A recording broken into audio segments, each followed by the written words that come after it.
నమస్కారం న్యూస్ 24 తెలుగుకు స్వాగతం. నా పేరు శ్రీ సౌజన్య. వార్తల్లోని ముఖ్యాంశాలు చూద్దాం. పొంగనూరులో జాతీయ ఓట్ల దినోత్సవాన్ని రెవెన్యూ శాఖ అధికారులు ఘనంగా నిర్వహించారు. నియోజకవర్గంలో 2,39,993 మంది ఓటర్లు ఉన్నట్లు తెలిపారు.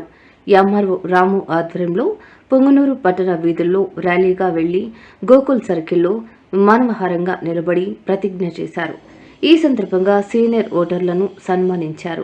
ఓటు హక్కు, ప్రజాస్వామ్య వ్యవస్థలపై ప్రజలకు, విద్యార్థులకు అవగాహన కలిగించేందుకు ఈ కార్యక్రమాన్ని నిర్వహించినట్లు ఎంఆర్ఓ రాము తెలియజేశారు. ఈ కార్యక్రమంలో పొంగనూరు సిఐ సుబ్బరాయుడు, కూటమి నాయకులు, సంబంధిత అధికారులు, సీనియర్ ఓటర్లు, విద్యార్థులు పెద్ద సంఖ్యలో పాల్గొన్నారు. గోగులతర్గ వరకు ర్యాలీ నిర్వహించడం జరిగింది విద్యార్థులతో. దీని యొక్క ముఖ్య ఉద్దేశం వచ్చేసి యూత్ను ఎంకరేజ్ చేయడానికి, అదేవిధంగా డెమోక్రటిక్ వాల్యూస్ను స్ట్రెంథనింగ్ చేయడం పర్పస్ ఈ ర్యాలీ నిర్వహించడం జరిగింది. ముఖ్యంగా యూత్లో ఈ ఓటర్కు ఎన్రోల్ చేయడానికి, వాళ్ళను ఉత్తేజపరచడం నిమిత్తం ఈ ర్యాలీ నిర్వహించడం జరిగింది. ఈ కార్యక్రమానికి ఇచ్చేసిన ప్రజాప్రతినిధులకు, స్టూడెంట్స్కు, విద్యార్థులకు, టీచర్స్కు అందరూ కూడా ధన్యవాదాలు తెలియజేయడం జరిగింది.